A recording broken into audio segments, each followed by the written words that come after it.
If you're seeing AnyDesk Error 19, don't worry. In this video, I'm going to walk you through the most effective fixes step by step so you can get back to connecting again as quickly as possible. This error is often caused by a system clock mismatch, antivirus interference, or even network restrictions from your internet provider. The good news is that all of these are fixable, and I'm going to show you exactly what to do. Before we jump in, if this video helps you out, make sure you hit the like button and subscribe for more simple tech tutorials just like this one. It really helps the channel, and it helps more people find the solution too. Alright, let's start with the first and most common fix, syncing your system clock. A clock that is out of sync with reliable time servers can cause connection issues in AnyDesk, because secure connections rely on accurate time settings. To do this on Windows, right-click on the time in the taskbar and choose Adjust Date and Time. This opens your system, date and time settings. Once you're there, make sure your date, time, and time zone are correct. If your system is off by even a little bit, it can trigger errors like this.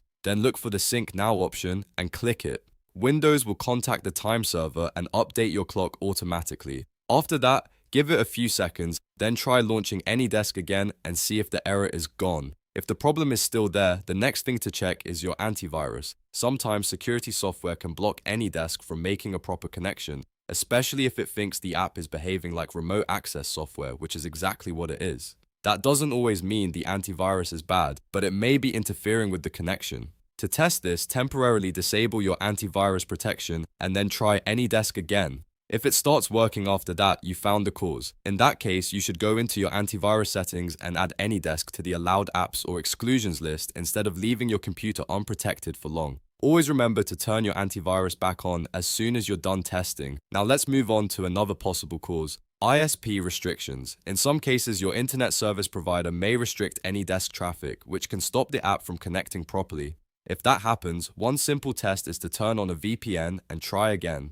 A VPN can route your traffic through a different network path and sometimes bypass blocks or filtering from your ISP. Once your VPN is connected, reopen AnyDesk and check whether the connection goes through. If it works with the VPN but not without it, then the issue is likely coming from your network or provider rather than AnyDesk itself. So to quickly recap, if you're trying to fix AnyDesk Error 19, first sync your system clock, then test whether your antivirus is blocking the connection, and finally try a VPN if your ISP may be restricting access. These 3 steps solve the issue for many users without needing anything complicated. If this tutorial helped, please hit like and subscribe for more easy fixes, software tips, and step-by-step guides. Thanks for watching, and I'll see you in the next one.